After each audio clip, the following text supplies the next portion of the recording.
நாளைக்கு கிறிஸ்மஸ்க்கு லீவுங்கிற சந்தோஷத்துலயே இன்னைக்கு டே ரொம்ப குஷியா ஸ்டார்ட் ஆச்சு. மார்னிங் பிரேக்ஃபாஸ்ட்க்கு ஆஸ் யூஷுவல் ஓட்ஸ் தான். லஞ்சுக்கு புளிக்குழம்பு தான் பிளான் பண்ணியிருந்தோம். எப்பவும் ஒரே மாதிரி வைக்கிறோம், இந்த தடவை திருநெல்வேலி ஸ்டைல் வைக்கலாம்னு சொல்லிட்டு அந்த ரெசிபிக்கு ஜம்ப் பண்ணியாச்சு. அது கூடவே வெண்டைக்காய் பொரியல், சிவப்பு தண்டுக்கீரை பொரியல், தயிர் இதெல்லாம் வச்சு சாமியா சாப்பிட்டு முடிச்சுட்டு ஆஃபீஸ் கிளம்பியாச்சு. ஆஃபீஸ் போறதுக்கு முன்னாடியே இந்த மாவுக்கு ஊற வச்சுட்டு போயிருந்தேன். பாக்கெட்டா கடையில வாங்கி அது டேஸ்ட்டும் நல்லா இருக்கிறது இல்ல. சரி நம்மளே அரைக்கலாம்னு பார்த்தா அந்த அளவுக்கு இனி மாவு அரைக்கிறதுல எக்ஸ்பர்ட்டும் ஆகல. இப்போ ஒரு வழியா நம்ம ஊற வச்சு கொடுத்தா அரைச்சு கொடுக்குற மாதிரி கடையை கண்டுபிடிச்சாச்சு. அதனால இன்னைக்கு ஃபர்ஸ்ட் ட்ரை பண்ணியிருந்தோம். 10 நிமிஷத்துல அரைச்சு கொடுத்துட்டாங்க. நாளைக்கு இட்லி ஊத்துனாதான் எப்படி வரும்னு தெரியும். கல்யாணத்துக்கு முன்னாடி பூக்கட்டி பழகுன்னு எங்க பாட்டி அவ்வளோ திட்டுவாங்க.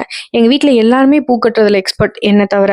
நான் கல்யாணத்துக்கு அப்புறம் மாமியார் வச்சு ஓட்டிக்கலான்னு பார்த்தா எங்க மாமியாருக்கும் பூ கட்ட தெரியாது. இது எங்க போய் சொல்றது. அப்புறமா வீட்ல இருக்க எல்லாரையும் டார்ச்சர் பண்ணி ஏதோ கொஞ்சமா கத்து வச்சிருக்கேன். டின்னருக்கு சிம்பிளா தோசை வித் பன்னீர் புர்ஜி வச்சு முடிச்சாச்சு. நம்ம வியூவர்ஸ் எல்லாருக்கும் ஹாப்பி கிறிஸ்மஸ்.